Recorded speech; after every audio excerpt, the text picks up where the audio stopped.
welcome to the Soulmate Seekers Love Coach podcast, where we talk about everything from how to be sure you're ready to meet your soulmate to how to nurture and repair your relationship with your current soulmate.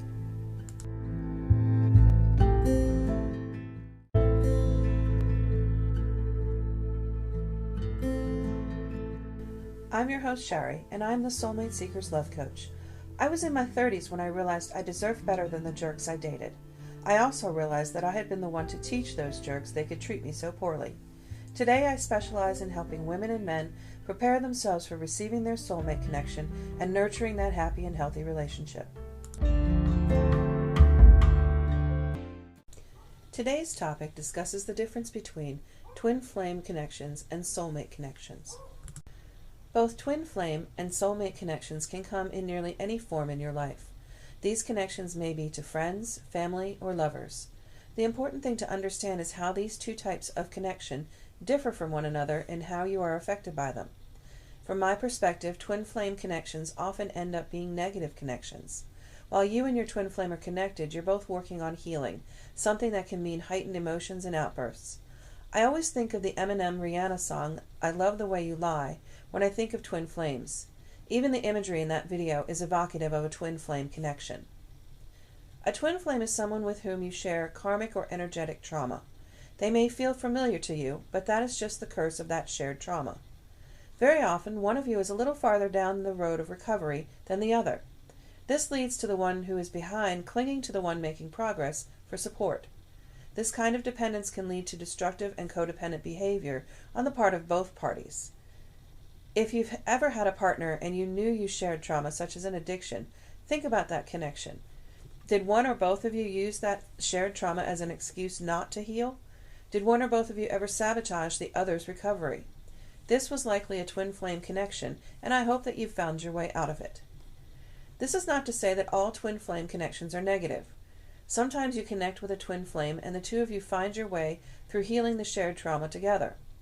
However, when this happens, you'll find that the relationship with that twin flame will fade away. Once you no longer have the shared trauma, there's little to keep you together. Think back over your relationships. Did you see any twin flames there?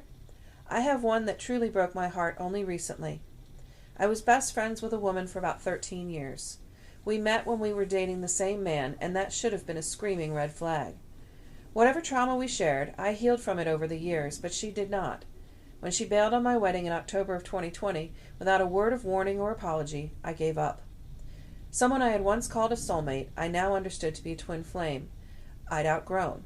I cut ties, and while I still get sad thinking of the lost friendship, I know I'm healthier and ultimately happier without her in my life. If you're in a twin flame relationship now, think about what trauma you're healing and whether or not you're both engaged in the process. If not, have you healed enough to leave or learned enough about yourself to invest further in the healing with your partner? If your answer to both of those questions is no, it's time to release that connection and move forward. If you're having trouble letting go of a toxic twin flame connection, I offer a reading that might help you make the choice. You can book this reading with me using the link in the description of this episode. Soulmates are very different from twin flames.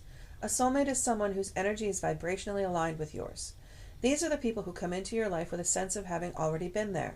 You'll find you agree on many values and beliefs, and you're stronger together than you are apart. Soulmates often become close friends and lovers, the people you think of first when you need support and love.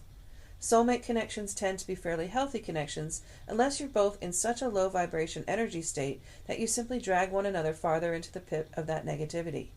If you do find yourself connecting to the people on this low vibe energy state, the best thing you can do is recognize the state for what it is and break the connection with that person. It won't be easy, especially if you've been connected for any length of time, but it will make both your lives better in the long run. I can think of a few relationships like this in my life, and I know that I've felt 100% better when I ended them. There's no need to label every relationship you have as either a twin flame or a soulmate, because they won't all be one or the other. You may also have karmic connection relationships and past life connection relationships throughout your life. The important thing to remember from this discussion is that soulmate relationships are, and should be, easy. These are the connections that feel like being held in love all the time, even if you aren't in a romantic relationship with that soulmate.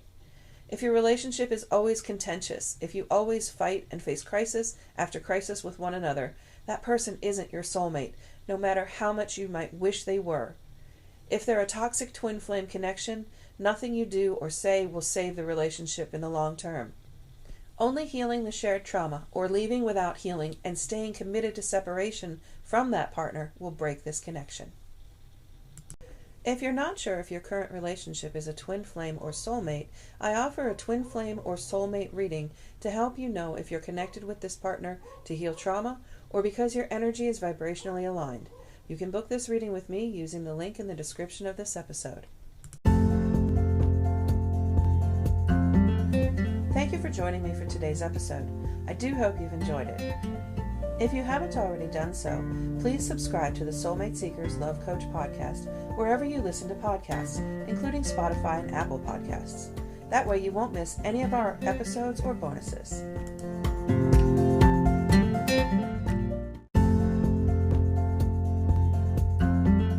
If you like what you hear in this podcast and you're interested in working with me, no matter what part of your soulmate journey you're on, you can find ways to connect with me on my website at soulmateseekerslovecoach.com. Click on Work with Me to see the ways you can connect, the coaching packages I offer, and the readings you can get on your soulmate journey.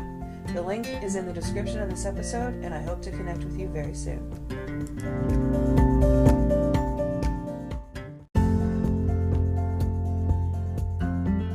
The best way to connect with me, especially if you have questions or comments on the show, is through my website. You can, however, also find me on Facebook.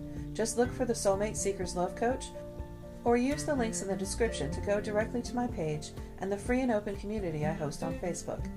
Inside the Soulmate Seekers Facebook group, you'll get direct access to me, have a community of like-minded people, each in their own place on their soulmate journey, who can help you with your questions about the journey, yourself, and your soulmate.